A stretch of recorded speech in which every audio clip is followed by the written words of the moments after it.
If you've lost access to your Apple TV Plus account and cannot use your phone number for recovery, follow these steps to regain access. Step 1. Visit the Apple ID account page. Go to the Apple ID account page at apple.apple.com. This is where you can manage your Apple ID and initiate the recovery process. Step 2. Click on Forgot Apple ID or Password.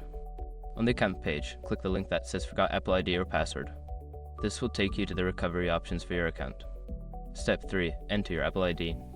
Input your Apple ID email address when prompted. This is the email associated with your Apple TV Plus account. Click Continue to proceed. Step 4. Choose Recovery Options.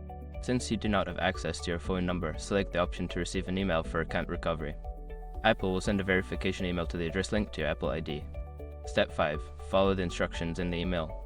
Check your email for a message from Apple. Follow the instructions provided in the email to reset your password and regain access to your account. Once you have completed these steps, you should be able to access your Apple TV Plus account again. If you encounter any issues, consider reaching out to Apple support for further assistance.